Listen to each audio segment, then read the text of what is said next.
Hello guys, আজকের ভিডিওতে আমরা TP4056 BMS মডিউলটি নিয়ে বিস্তারিত আলোচনা করতে চলেছি। এই BMS মডিউলটি সাধারণত বাজারে 50 থেকে 60 টাকা দামের মধ্যে পাওয়া যায়। আমার হাতে থাকা BMSটি চার্জিং পোর্ট হিসেবে মাইক্রো ইউএসবি পোর্ট দেওয়া রয়েছে। বাজারে টাইপ সিও পাওয়া যায়, তবে ওইগুলোর দাম তুলনামূলক একটু বেশি হতে পারে। এই BMSটির সাথে আমাদেরকে 3.7 ভোল্টের লিথিয়াম আয়ন ব্যাটারি ব্যবহার করতে হবে। এখানে আমরা চাইলে একটি ব্যাটারি ব্যবহার করতে পারি, এমনকি একাধিক ব্যাটারি ব্যবহার করতে পারি। কিন্তু লক্ষ্য রাখতে হবে একাধিক ব্যাটারি ব্যবহার করার সময় আমরা সিরিজে ব্যবহার না করে যেন ব্যাটারিগুলোকে প্যারালালে ব্যবহার করি। একাধিক ব্যাটারি প্যারালালে ব্যবহার করার ক্ষেত্রে আমাদেরকে মাথায় রাখতে হবে যে সার্কিটটি কিন্তু ফাস্ট চার্জিং সাপোর্ট করে না। সো যত বেশি ব্যাটারি এটিতে প্যারালালে যুক্ত করব, সার্কিটটি দিয়ে চার্জ দিতে কিন্তু তত বেশি সময় নেবে। সার্কিটের সাথে সংযুক্ত ব্যাটারিকে আমরা যখন চার্জে লাগাবো, তখন সার্কিটটিতে লাল কালারের এলইডি জ্বলবে। এখন যখন চার্জে লাগানো অবস্থায় ফুল চার্জ হয়ে যাবে, তখন সার্কিটটিতে নীল লাইট জ্বলবে। সার্কিটটি চার্জিংয়ের সময় 1 অ্যাম্পিয়ার পর্যন্ত কারেন্ট নেবে। এখন সার্কিটটির সাথে একটি ব্যাটারি সংযোগ করব।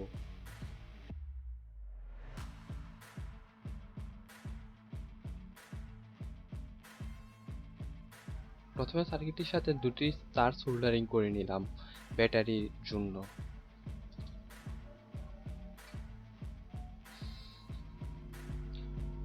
এরপর ব্যাটারির পজিটিভ ও নেগেটিভ পয়েন্ট সার্কিটটির সাথে মিলিয়ে ব্যাটারিকে সোল্ডারিং করে নিলাম।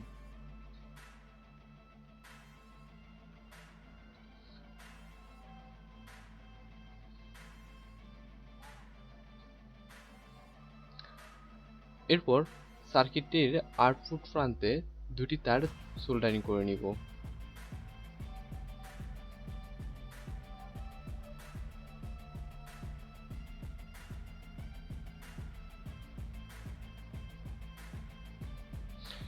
কিছুক্ষণ ব্যাটারিকে চার্জে লাগালাম। চার্জে লাগানোর সাথে সাথেই ব্যাটারির সার্কিটে থাকা লাল লাইটটি জ্বলে উঠল।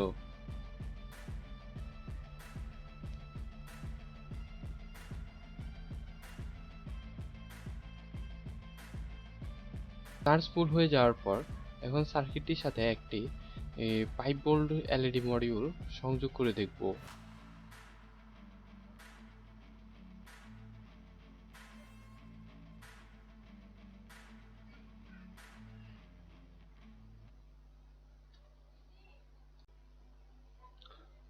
ব্যাটারিটি চার্জ দেওয়ার সময় সার্কিটটি কিছুটা পরিমাণ গরম হয়েছে। আর যদি ভিডিওটি ভালো লেগে থাকে তাহলে অবশ্যই একটি লাইক করে দিবেন। আর যদি প্রয়োজন হয় তাহলে 3S BMS এর ভিডিওটি দেখে নিতে পারেন, এন্ড স্ক্রিনে দেওয়া রইল।